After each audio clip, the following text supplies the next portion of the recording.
Izinto zishubile, indlala ingibambile. After igweja lami ebekade ngithandana nalo lingiblessa lingenzela yonke into selihambile alisekho la eSouth Africa. Iba kwethu ngithatha ucingo ngoba ngiyabona ukuthi naku ngizofela ekamereni. Ngifonela omunye ugeli ke bekade thandana negweja eli-close to leli lami bahambe bonke. Ngimbuze ngithi mina geli ngiyakubona on social media like uyaglowa nje uyaposta uhamba indawo eyigrand uhamba indawo eyikahle. Naku mina ngifa indlala lami. Usehambile phela umuntu wami kuyena bekade engiprovider ngempilo esoft. Ugeli athi hayi ntombazane ungalali wena ungalala ngifuni mina ukuphushelwa intombazane awazona usikhona inyanga ehanjwa ogeli abanjengami nawe ogeli ababhizi ngogayi abarich imadoda ugeli athi uzongithatha einsukwini kuyiwe lapho ayingempela bafethu kuhanjwe kuye kule ndawo sithemba ngabe sifika kule ndawo kwakusemini nje kabha hayi ebusuku mesifika kule ndawo inyanga yakhona ifike ingivalele komunye uround ngingene kuround ayi ngilaliswe phansi ngidangalaze engathi umuntu wesifazane ozalayo isandla sakhe asifake phakathi esibelethweni sami ubhlungu engabuzwa lapha wasifaka phakathi esibelethweni sami ekujuleni kwesibeletho kwabe ngathi khona into ayiqathazayo ngayizwa nami into engathi yaqathaka iyahlala esibelethweni. Ngihambe ke ngibuyele endlini ngifike endlini ngigeza ngalezi zinto lezi engiyinikezwe ile nyanga le ukuthi ngigeze ngazo iba kwethu ngiyageza ngiyimisele ngigeza ngalezi zinto ngithembekile ngenza exactly ngalendlela le abangitshele ngayo mengiqeda ukugeza ngigcoba nje kwasana amakhathakhatha abanginikeze wona bakhathakhatha kuyiwona abangitshela ukuthi impumelelo yami izoqhamuka kuwona. Ake ngicela ukunitshela sekumina ke sengiyayilungisa ngikhipha ingubo zanokusho ngiyohlangana nesonga lokuqala ngoba kwathiwa nje umuntu wesilisa oqala engizohlangana naye uyongikhithizela uyonginikeza imali njengemali. Ngithema ngabe ngibuya ke kulesonga lokuqala imali ngiyitholile yebo imali iningi kodwa ngicela ukunitshela bengigula kube ngathi isibeleso siyahlekezeka kube ngathi sinye la angazi ngathi nomuntu obekunyawo likaSathane ngaphakathi esinyeni sami ngangigula into eyisimanga.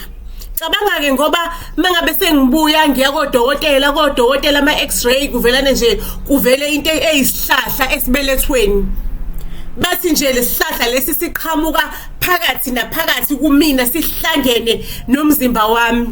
Odokotela ke bathi bayiqala into kanjena basa research ngoba kuthiwa nje lesihlahla siphume izimpande ezijulile ezinamathele kusona isibeletho. Odokotela basa researcher nami ngiyayibona ukuthi lento le inokwenza nento naleya ndoda le eyangifaka something esibelethweni lapho ngithemba ngabe sengibuyile ngiyakhona ngafica nje sekuflat ingasekho shona round owodwa.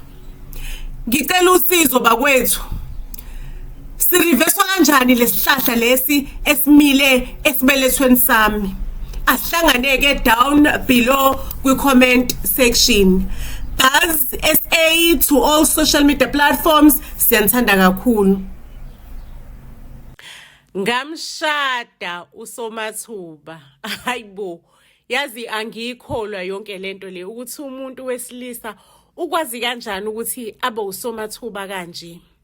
Iyaqala kanje lento. Ngivakashela isoka lami.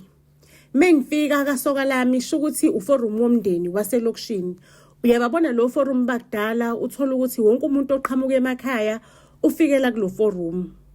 Afike nje ahlale nabantu abazodayisa emakethe bafike bahlale kulo forum kugcwele nje ufica izalukwazi ngezalukwazi ezizothengisa emakethe zonke zikhempile zihlala khona la kulo forum. Mina ngivakashele ke isoka lami uBhutiza. Mengifika ke ngizovakashela isoka lami ngifika kuqala isoka lami alakafiki. Sho ukuthi ngalozo ikhathi ke bengakabi khona amafoni lalingitshenile nje ukuthi angifike nini.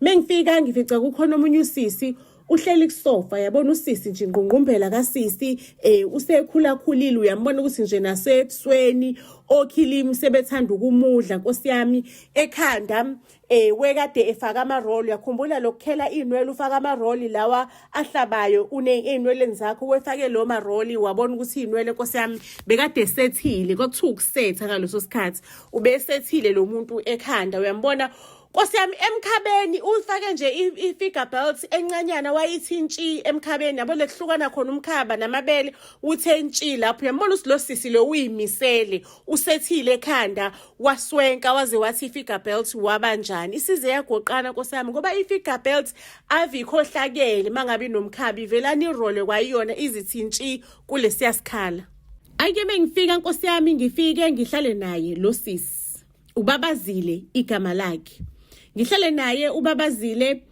angibingelele athi waze wamuhle bo ngisho ukuthi hayi ngiyabonga athi uzokwenzani le ekhaya ngisi mina hayi ngivakashele indodana yakhona endala uNathi athi hawu uthandana noNathi ngisi mina ngithandana noNathi athi we Nkosi yami awusemncane awusemuhle bakithi uNathi kuumuntu nje ongayimisele kanjena ongazazi nje ukuthi ufunani empilweni ufunani othandweni vela ningicikeke lenkulumo yalo sisi ingidine nje mase ngithi mina hayi kulungile mina mangabe ngibhedela ngisemncane kabi ngiyosukuma nje ngiyivuthulule ngiyiqhathulule ngiqhubeke phambili uhambo lusalude angeke nje ngivumele ukuthi indoda ingibeke phansi emoyeni indoda nje yangibhedela ngiyadlula ngiyaphambili ngimuhle kabi nawe uyangibona Khosheke futhi phela ngangimuhleke mina ke vele ngekhathi zami ngibomvu ngicela ukukutshela ngishaya ngezithi imgqusha engaka ngishaya ngentsheshelezi yesishwapha lesisabelungu nje ngimuhle ngikhanya ngale ngine afro afike uNathi afike sihleli esofeni zintombi zakhe zombili mina phela angazi ukuthi ubabazile intombi kaNathi ngitshela ukuthi mhlawumbe ifamily member engangifuni because ithanda enye girlfriend ungitshele nje ukuthi bla bla bla akhuluma negative ngoNathi uNathi mefika vela naqhamuke nje esehlinile eGayi isibaca afika ngibize athi Phumzile angize kamereni ngingene ke mina ekamereni uNathi aletha amanzi okugeza indisho okugeza alethe ibhakede lomchamo alibeke la hayi ngigeze ke bakwethu ahamba yongichithela amanzi uNathi hayibo waseba romantic kangaka uNathi you understand because angiqali mina ufika lana abekho abazali bakho uNathi lana khona abafowabo nosisi bakhe abangafiki njalo abanye bahlala emakhaya bafika mangabe nezinto abazoyilungisa edolobheni lana kuhlala nje abantu basesigodini basemakhaya abasuke benezinto abazenza emadolobheni ayike ngempela silale angimbuzile utho mina uNathi ukuthi ubani ubabazile you understand ubabazile ungidinile ukhulume kanje nami mina nginalomkhuba ukuthi mase ngisekamereni kumele nje kube isikhathi sepeace kube nokuthula ekamereni sivuka ekseni ngimbona ubabazile usakhona la uyidlalela amaphepha nalabo gogo abahleli ledaningi bayamthanda futhi ogogo abane stress abayamthanda nje abane stress ake ngihambeke ayi uthando lwethu luqhubeke uyangithanda uNathi nje unginikeza lonke uthando engilidingayo uyangithanda uNathi angitshela ukuthi ufuna ukuyovela ke manje ekhaya ayi ngempela nginabantwana ababili mina ayi ubaba wakhona wengizuka inkani ubaba walabantwana laba bawu2 vele ngahlukana naye nje engizukile ayike uNathi ke vele ekhaya avele azolobola uNathi ekhaya hayi maseke uNathi elobolile ngiphume ke manje mina sengiyohlala noNathi uNathi uthenge umuzi omusha uthenge umuzi kaMashu ayike sengiyohlala noNathi uthenga umuzi emasubsidini yabona u4 room yabo labo 4 room laba semasubsidini imizi yamasubsidi hayi labo 4 room bahulumeni ayike kwabiza ukuthise emasubsidini ke sifike ke sengizohlala ke noNathi ke manje ungilobolile phela sekuumuntu wami mesifika uNathi ahambe ezwe kwezinye indawo kuthiwa kubhalisa umxhaso ahambe athi uyobhalisa umxhaso uNathi lapha akangitshelanga lutho angazi lutho sho ukuthi afika abhampe ngale mangabe ubhalisa umxhaso ungabhaliseki ngodaba lokuthi mangabe uthenga umuzi la emasubsidini usuke lukhona uxhaso uhulumeni akuxhasa ngalo isuke khona indlu yomxhaso lapho kulo mali osuke uthenga ngayo lo bond sho ukuthi ke angakwazi ukuthola umxhaso abuye aze kumina athi yazi ukuthini kuno connection engutholile womxhaso ngicela ukuthi uhambe uyobhalisa umxhaso lapha ngiphelezele futhi ayi yonke into sishiye kushiye yonke information yami ngisho silobolena sishadile asakashadi vela kubhalwanga lutho ayi ngempela kunathi ahambeke shukuthi mina umxhaso lo angazi ukuthi umxhaso utholakele noma utholakalanga angiphindanga nje kwabe indaba engiyifollow uphayo leyo ngayitshela ukuthi hayi mangabe ukuthi umxhaso uyatholakala vele imxhaso kunzima ukuyithola mangabe kuuthi umxhaso uyatholakala unathi uzongitshela phela sambe siyobona lo mxhaso vele anyway lo mxhaso lowo ubhalwe ngegama lami ake ngicela ukunitshela ukuthi siqhubekeke nempilo ngisanda nje kumove in isanda silobolana simove in kumnandi bafethu there is nothing nice as ukuba nomuzi wakho it's a happy feeling it's a happy moment ake ngicela ukunitshela ke sihlaleke lana nonathi unathi uyasebenza ngibone nami ukuthi izinto lana azihambi kahle uyazi ukuthi umuntu wesilisa into afocusa kuzona ufocusa ekutheni athenga ukudla kuphela ka focus into ezokuthi mhlawumbe uzothenga amakhethini endlu uya understand uzothenga umata waphansi uzokwenzani into engayenza ke nami ngasukuma ke manje ngafuna amatoho ngalithola ke itoho kwelinye indiya ngisebenza kwelinye indiya ke manje sengiyakwazi ukuthi ngihlangahlanganise ngithole izinto ngithenga ikhethini ngithenga iduvet yombhede ngithenga ingubo yokulala kuthi kusenjalo ngisahleli nomnyeni wami unathi la uphela umnyeni wami ngoba ungilobolile kuthi kusenjalo into eyenzakala sisahleli unathi aqale manje madoda angitshengisa ama true colors akhe ibuye le yankulumo eyakhuluma ubabazile lapha yana engitshela ukuthi ayilona akusiyena umuntu oserious nje akekho serious ngomuntu uyayidlalela nje ngamantombazana ibuye lo nkulumo useyajola akasalala emakhaya akasalala ekhaya uvelela athi nje hayi uvakashela umngani wakhe aphuza naye mina phela umuntu wami yazi besitshola lokho kwaqala ukuthi usebenza edolobheni bekafika kumina bekafika engaphuzile bengazi ukuthi uyisinxili esingaka esilala emathaveni ayibakwethu ngize ngigcine mina nginabantwana ababili empilweni yami angiqala ukuhlushwa indoda ngize ngigcine sengiyikhiphile le ndoda engqondweni nasenhlizweni sekukuhlala nje ukuthi ngihleli ngisafuna ukubona ukuthi istep esilandelayo sempilo sizongisa kuphi ngizame ngizokuthola nama RDP abhaliswayo ngizame nami ukuthi ngihambe ngiyobhalisa ama RDP lapho ukuze ngazi ukuthi mengishiya le ndoda ngiyasingitholile umsebenzi ngisazofuna umsebenzi ongconywana ngikwazi ukondla abantwana bami because lade ngikusebenza bengisebenza esitolo seingubo ngangihola 150 per week leyo mali ngangikwazi ukuthenga igrocer but bengidinga more ukuthi ngibe independent ngikwazi ukuthi ngiyimele ayike indoda mangabe nje sengisebenza kanjalo indoda ngithi sengifuna ukuyishiya ngithi nje mina sengifuna ukuyishiya ngikhathele ilokuhlushwa yiyona kanjalo ngikhathele ngizobuyela ekhaya aphansi kulunga indaba yeRDP yami ngiyohlala ubaba wengangixoshanga ngizobuyela ekhaya ngicela ukunitshela ukuthi indoda kusanjalo nje ngisadiniwe ngivelane ngithola ukuthi ngikhulelwe saze sangidicilela phansi isisu ngithola ukuthi ngikhulelwe ke manje ngizohamba kanjani ngikhulelwe ngicela ukukutshela ukuthi indoda yakho yayingishiya endlini ngikhulelwe nginjalo ihamba masolokohle ihambe inyanga uyazi lo muntu lo ovela naqome kamakhelwane aqomeka nesidor ahamba isikhathi eside esehleli kanesidor akasabuya endlini webuya nje ngosuku lokuzothenga igrocer wethembekileke ekuthengeni igrocer webuya akuthenga ukudla ayike umuntu wakhona ngicela ukunitshela ukuthi ngikhulelwe sengihlaliswe ilesisu ukuthi phela ngeke ngibuye ekhaya nesisu ngiyohlala ekhaya ngishiya umendo ngikhulelwe angisale sengibekezela ngizothi ngingazala ngizodecide mangabe sengizela ukuthi ngenze njani ayike ngicela ukunitshela ukuthi indlela engangidinwe ngayo ngangitshela ukuthi nje ngizothi mengizala umfana ngivelane ngishiye nalo ndoda lo mfana uzoyibonela ukuthi wenze njani indlela engangidinwe ngayo bafethu ayingempela ngivelane ngizala umfana ngempela ngicela ukunitshela ukuthi umfana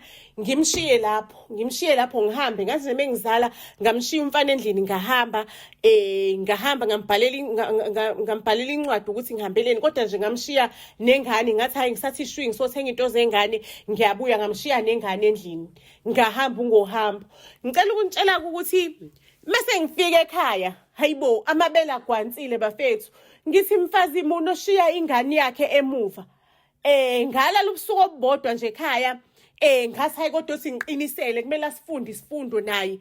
Kodwa inhliziyo iyasho ukuthi ushiya kanjani ingane emuva. Ingane yakho izonako ubani ingane yakho le ndoda le ehlezi isemathaveni? Ingane yakho kuzokwenzakalani? Ngicela ukunitshela ukuthi ngibuye emuva in a week's time. Ngalinda nje iviki ngabekezela, in a week's time ngabuyela emuva ngithi ngiyolanda ingane yami. Guess what? Mangabe ngifika ngithi ngizolanda ingane yami ngifica indoda isikipite nomunye umuntu sebeyi-happy family la endlini. Lo munye umuntu uphethe le ingane yami. Ngicela ukukutshela ukuthi ngahlanya ngaspringana kwacishe kwaqhuma itishi ngihlanya ngispiringana. Ngicela ukunitshela ngiflayisa kwasane engiyibona eduzane kwami endlini. Yaphuma ibaleka intombazana amasakayo impahla ngangwaphosa eyilandela intombazane. Ngasala sengihlala kanjalo sengithi ngizolwela umuzi wami la ngeke kuzohlala otikilane emzini wami. Mina le ndoda yangikhiphela inkomo ngihlaleke emzini. Shuthi ingxabano yakhona yabankulu ngoba kwathi kuflya izinto kanjalo kwakufika usisi omdala wendoda yami ethi uzobona ingane. Akazi ukuthi mina sengigodukile, akazi nje kunalesixakaxaka nestory sale ekhaya. Shukuthi ke usisi wasemzini ke ufika nje kwenzekala yonke lento leyenzakalayo, impahla ifly emoyeni, usibone sonke istory nentombazane ihamba. Athi usisi wasemzini into ezonqoba yonke lento le. Wena nathi lo ntombazane wagcina ngokuthi baba ekhaya kubo wayilobola, kodwa sekumele ukuthi manje nihambe niyoshada nibhale enkantolo ukuze kuphele zonke lexakaxaka lezi ezenzakala la. Ake ngempela kusethwe kuthiwa kuzoba umshado omncane nje ekhaya kubo lapha ka forum kuzofakwa itende kube umshado omncane nje, umcimbi omncane, umshado omncane. Kufika umfundisi abusisa amaringi mase kuyadliwa ngegqoko ngisho nengubo emhlophe sosweka sigqoka amasudu, and then mase ke lo nto esayina umfundisi sihambise home affairs. Avume ke uSibarweni unathi avume.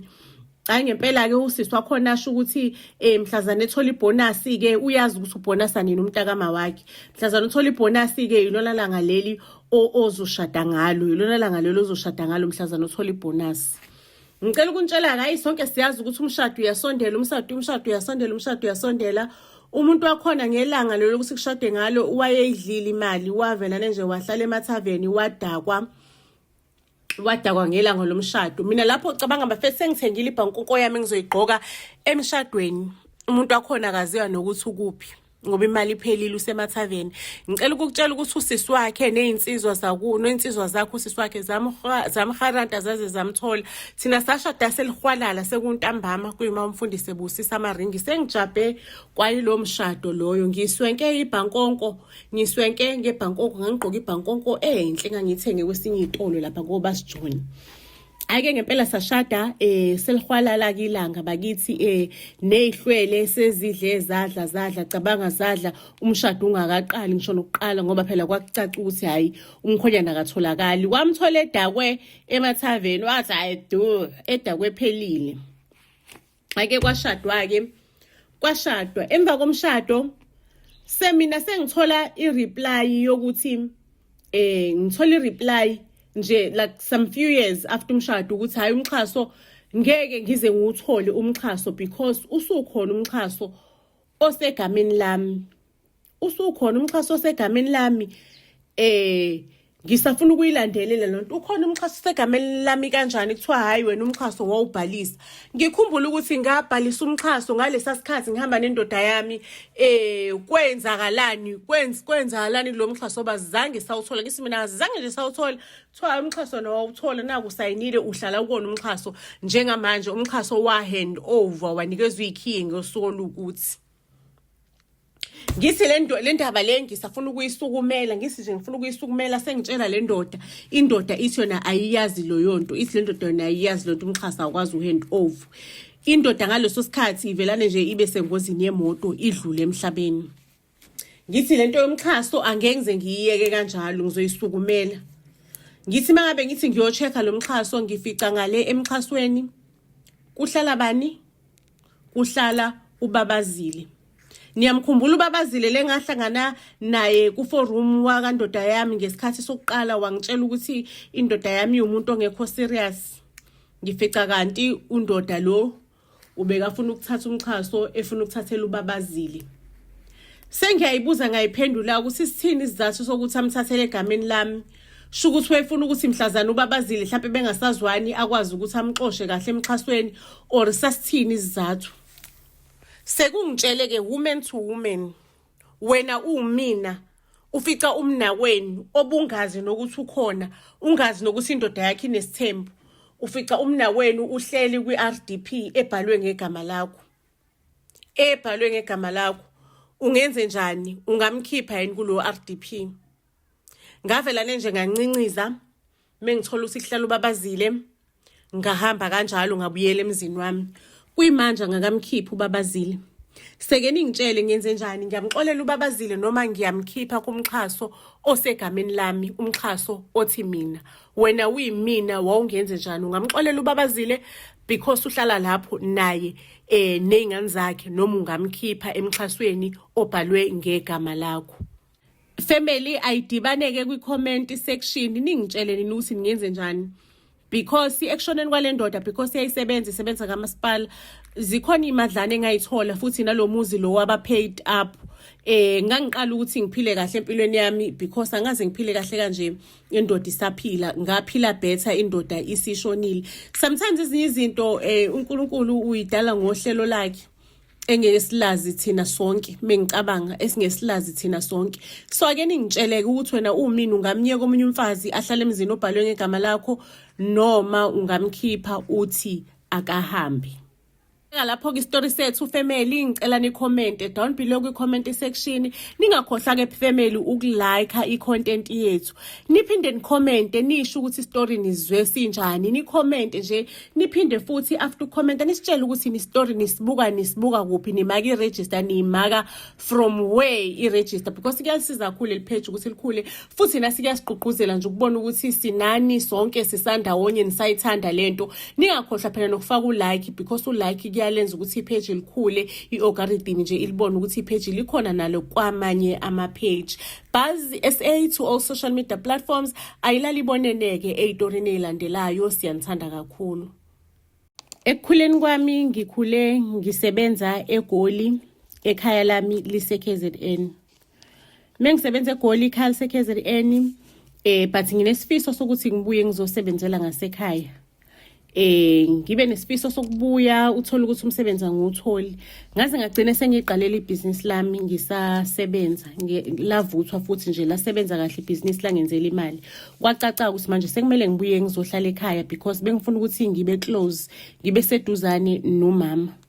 Umama ubekahlala nomunye umzala wethu ithe fa umuntu oyihlobela le ekudeni, yabona isihlobo esisekudeni bekahlala nomama.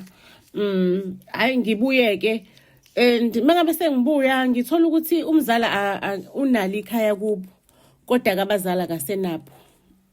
Mengibuye ekhaya ngithola ukuthi umzala akayiphethe kahle, umzala uyadelelwa, understand, uyadelela umzala and kube nezingxabano nje, ingxabano ngize ngibone ukuthi hayi yazi mhlawumbe ngilo muntu omdala ohlala ekhaya mhlawumbe obitha, yabo, ngize ngibe sesimweni sokuthi ayi ngcono ngiphume ngihambe ngiyoqasha because ngibafice behleli bonke uma akaza complain ngokuthi uya complain ngumzala because ngaqala ngathi asimhambise umzala because akayiphethe kahle nezi.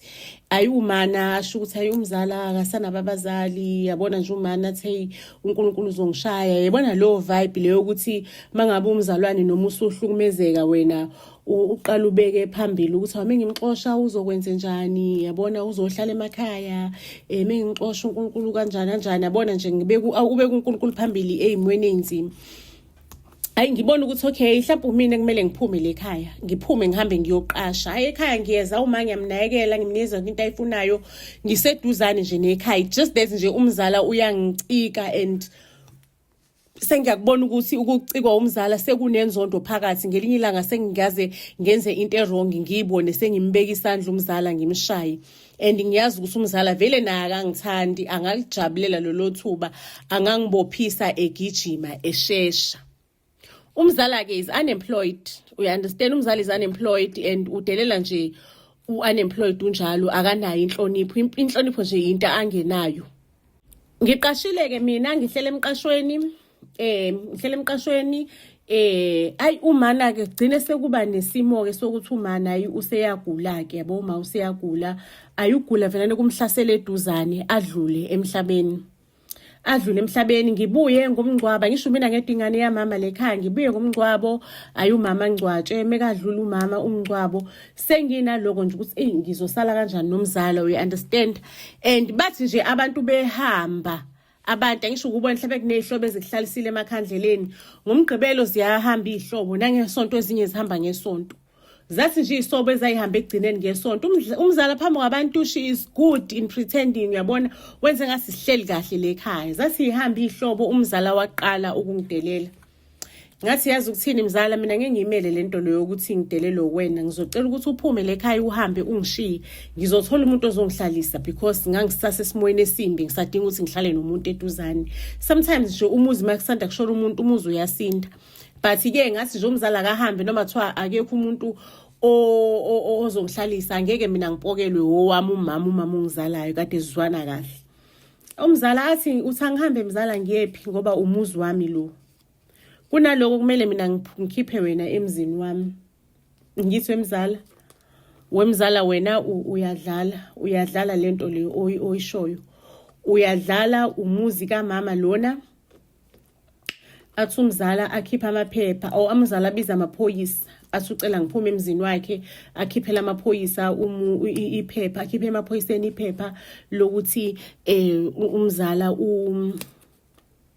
umzala usayinise umzala usayinile wathi yonke into anayo emhlabeni ubhale phansi, yonke into anayo emhlabeni uyishiya kumzala. Athi nje umzala ufuna ngiphume emzini wakhe, amaphoyisa ngempela athi amaphoyisa ngiyaxoshwa ke manje la. Ayi ngicela ukuntshela ukuthi ngihambe ke manje ngiye enkantolo ngiyophikisa lento le ebhalwe la. Ngiyocontesta phela shukuthi yini le, shukuthi kahle iwili shukuthi according to umzala, because ubhalile umzala akasazi nanesilungu, ubhale ngesizulu esibroken, wabhala phansi uma wasayina waze wamfaka ngisho neyamngcebezisa ngisho neyithupha lapho ukuze kubonakala ukuthi this is not a fake signature.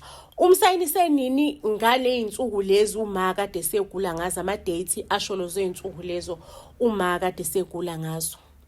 Ngiyithatheke indaba ngiyise court. Umzala ngicela ukukutshela ukuthi ubesehlala nezinkabi endlini. Umzala athi akunamuntu ozosondela la emzini wami. This is my house. Lapho usho ukuthi this is my house, each and everything ethengiwe lapha endlini ngicontributile because ngangisizana nomama ukuthenga izinto lapha endlini. Isitini nesitini mangabe esithendwa nami ngicontributile because ngangisizana nomama.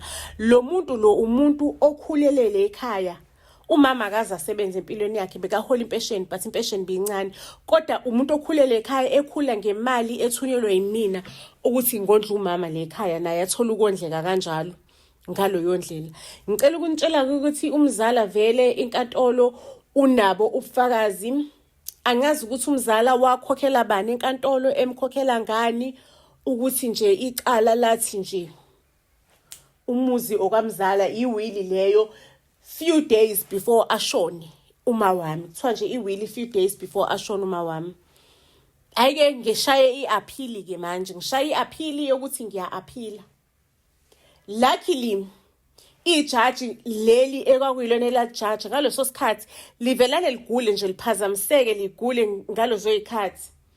Kube khona elinye ijaji elingenayo, and leli jaji leli limangala ukuthi lo omunye ujaji leli elinye ijaji likwaze kanjani, lelinye ijaji likwaze kanjani ukuthi lithi indlu ekakhazini, because lento nje yayibhaliwe all over it ukuthi inobuqili ngaphezulu nangaphansi. Yayibhaliwe nje lento le isurroundwe ubuqili, lento le enziwa yilomzala ukuthi akekho umzali ongaxosha ingane yakhe athi uzonikeza ifa lakhe komunye umuntu, ingane kuyiyona kade kuyabonakala ubufakazi bey'mali kade ngiyithumelela umama, kuyabonakala ubufakazi amagrosa yini kuyabonakala ubufakazi ngisho nangefoni ukuthi mina ngangihlezi ngivakashile ekhaya.